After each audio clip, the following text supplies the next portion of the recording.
Hey, everybody. Super excited to be here to talk about buyers and what can you do to help your buyers and give them the competitive edge. So, hey, Josh, glad that you're back. Yeah, I took a couple days off there, a little break, saw some Yeah, sunshine down south, but it was an amazing to get away for a couple days. Now I'm back in Michigan, and I was just telling Jennifer, woke up to a bunch of snow, and it is still winter weather here, but that's all good. We're used to it. We are used to it up here. yeah, not here. So, if any of you snowbirds want to come to the south, the sunny south, come on down. It's cold today, but it's in the 60s. There are no snow. Right. Well, here we are, February 15th. In a lot of places around the country, we are ramping up into the spring market. And I always tell, my team and everybody I'm talking to, this is a time to stack up those relationships That's right. and stack up those conversations. And how are you building your business so you are going to have tons of success with closings in 2024. But today we're specifically going to talk about buyer closings, buyer relationships. Last time we talked about seller's value proposition. Today we're going to get into details about how we are giving our buyers the competitive edge. And I don't know about you, I think that's a very important Oh, conversation. yeah, absolutely. Absolutely. What we're hearing is it's competitive again, right? That's right. The market's picked back up. Absolutely. It's So definitely competitive. So, yeah, I agreed. mean, the question is, how are agents in the real estate industry going to separate themselves from the other 95% of the agents out there to win these buyers over? So let's dig right into it. Do you want to start with some ideas? No, I think importantly, it's important for you to have that communication with your buyers and go ahead and get them pre-approved and take time to talk to the lender and make sure that they're really pre-approved and it's a strong letter of approval. That way, when you do find a house, it's easy to pull the trigger. And that seems very basic, but I mean going a deep dive into their approval, not just a generic template that is sent over. I think that is really important. And then secondly, I think having a strong communication with the listing agent is very important. 100%. Right? Yeah. I think those are two very important pieces. And Jennifer, the thing about the way my mind works is I'm a very chronological thinker. You know what I mean? So like I have to think about like step 1, step 2, step 3, and almost compartmentalize it because there's 3 different levels, right? There's a level of meeting somebody and how we're explaining the home buying process and the lender introductions and how we're going to be looking at homes. And then there's what does the offer process look like? And then there's what does the closing process look like? So you're right to start with education, educating the buyers. Yeah, let's divide it into 3 sections. Yeah. So you touched on lender relationships, which I think is critical. I think we should go back to the first step is what that first buyer consultation looks like, right? Absolutely. Because we've got to set the stage for the entire process. And I think that in order for us to give our clients the competitive edge, we need to have something in writing, right? And what we have is we actually call this the competitive edge document that we give to our buyers because, I know I sound repetitive here, but you need to actually be able to tell a buyer, you need me for a lot more than just seeing what hits the MLS. That's right. These are all the ways that I'm going to give you the competitive edge. Yep. So that first consultation, outlining the process. Step 2 is, like you said, lender conversation. Now, this is a big one because we need to understand all the incentives for a buyer, right? There's a lot of incentives out there. There's a lot of buy down options out there. There's a lot of grant options out there, depending on your down payment assistance. Down payment assistance. So are you the leader in making sure that your client is taken care of? Okay.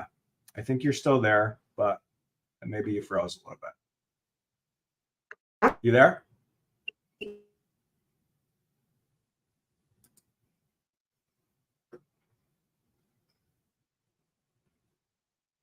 What's happening? Okay, I see you now. What's that? I said, I see you now. Okay. Did I freeze? You were kind of going in and out for a second, but I think I was doing the same thing. I could see it on my end. So sorry about that. I have no idea why. Must be all the snow up here in Michigan. Yes. Dang that weather. But no, I think you're right on that too. And understanding, yeah, and then making sure you know that those propositions are out there for lenders and all the different models that are offered for your buyer, and making sure your buyer takes advantage of that. 100%. Yeah. Here's another key in that consultation process. Wouldn't you say, I mean, it's easy, and I hate to lump all realtors into this category, but from a buyer perspective, I think that there is a lot of real estate agents that just set their buyers up on an MLS search and wait to hear from their buyer, right? Yeah, agreed. But you're not showing any value there. Holy cow. Zero value. So we've got to be able to tell our buyers that on a daily basis, we are going to be actively searching on their behalf. That's right. And that leads into, do you have a strategy in place that you can communicate to your buyers of not only what's on the MLS, but what is also in the off-market channels? What's in the coming soon channels? Because I don't know about you, but you can tell when you send a buyer something that nobody else knows about, you have instant credibility, and they truly believe that, wow, this person is going the extra mile for me. That's right. 100%. You're right. You got to show them that value. So you have to have a network in place. I mean, I have literally some of the best agents in West Michigan on one text thread. Wow. And we're always communicating coming soons, people that want to sell in an off-market capacity. So you got to explain that. That's right. What about telling a buyer or setting expectations for how you're actually going to show a home? Yeah, I 100% agree with that. And it's funny because I have so many buyers that tell me that I'm trying to talk them out of the home instead of into it. But I do feel like I've been doing this a long time, and at this point sold thousands of homes. So my knowledge, so I walk in there, one of the problems in our area is we have moisture in the crawl space. We're a sandy soil, moist climate, warm climate. Moisture in the crawl space does a lot of damage to hardwood floors, and we have that. And it's easy to indicate because you can see on a hardwood floor, if you see the little cupping in each individual plank, more than likely you've got some moisture in the crawl space. It's an easy fix, but that's just like one type of thing that I would do during the showing process, is to show them, point out the not cosmetic problems, but the true problems that I see. I couldn't agree with you more. And that's going to build more credibility, but you need to be able to explain that up front in your buyer consultation. Right. I mean, honestly, I love that you said that, because that is literally in most of our conversations of, we are going to more than likely talk you out of more houses than you like. And it's funny because I do have to turn around and say, but if you like it, let me know. I'm still going to tell you everything I see wrong, because I want to make sure that you're having, when you make an offer, you're making it based on as much knowledge as you had. So I had one person that wanted to tell me she really loved the house and did not care what was wrong with it, but was kind of scared to tell me that. I'm like, no, you're supposed to talk to me. Right. And you've got to have an eye for cost-effective improvements. I mean, if you're dealing with a buyer that maybe this is their first time and they have no clue, they could be scared about something that's really not a big deal, right? Amen. That is true. Yes. We have to be able to be the experts in what is cost-effective, and that leads into telling a buyer that, hey, we've got a rock solid list of vendors that can help you through this process. That's right.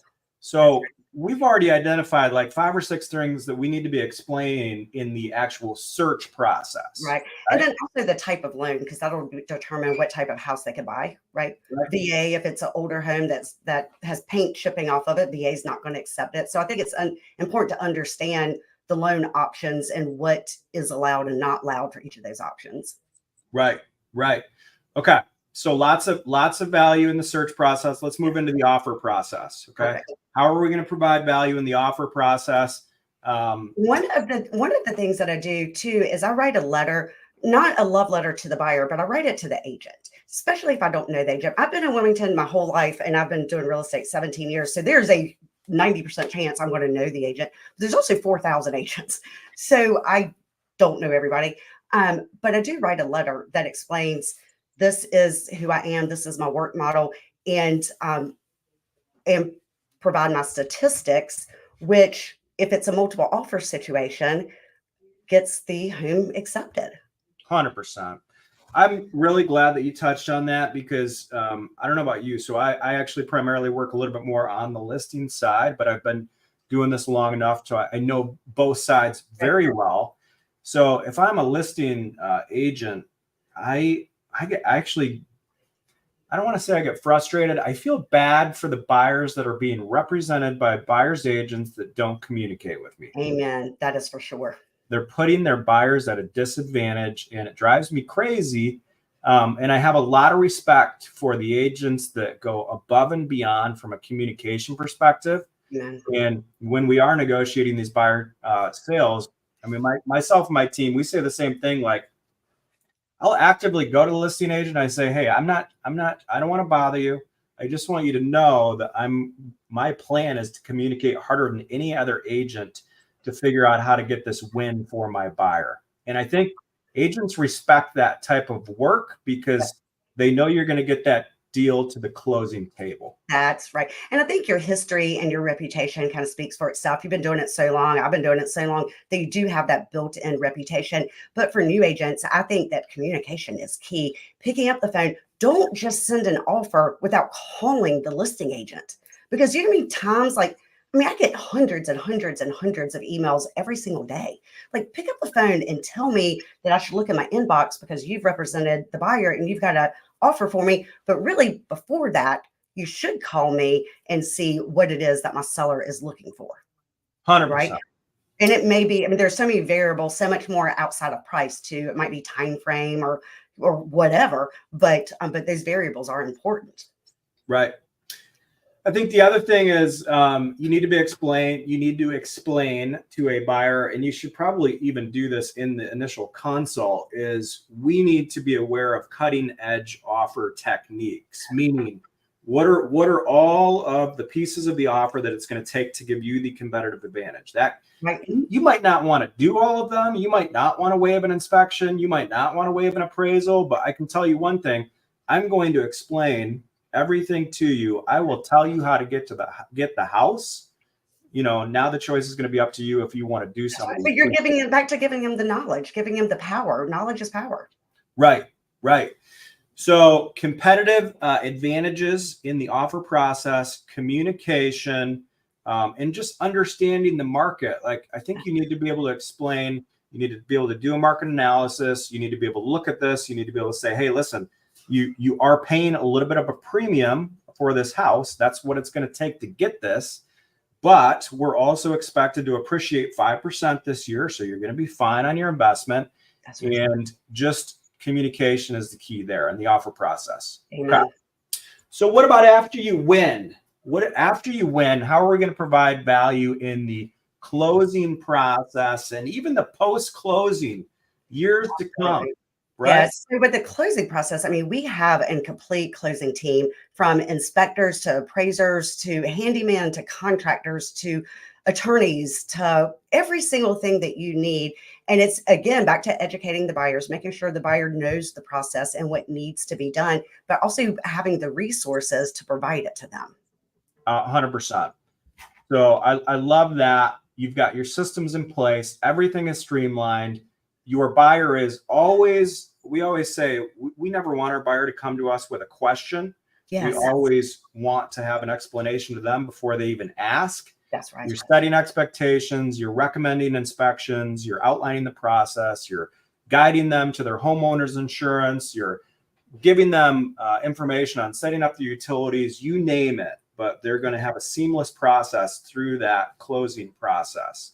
Absolutely. And what about post-closing? How are we helping buyers post-closing? I mean, go ahead. Yeah, that is funny because with me, I mean, I tell people, you are not just my client. You are like, I really work hard to have clients for life, and 100% of my clients become my very good friends.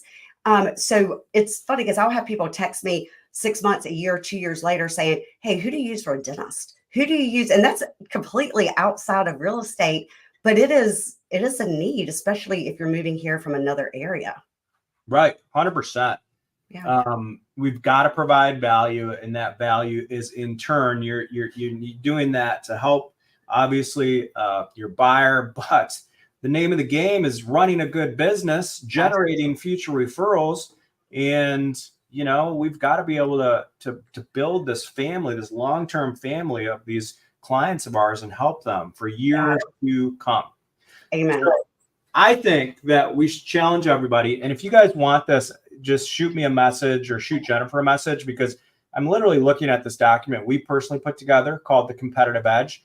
And as agents, I want you to have something tangible for you to give to a buyer and explain to a buyer, and go through and look at your process in 4 steps: the search process, the offer process, the closing process, and the years to come.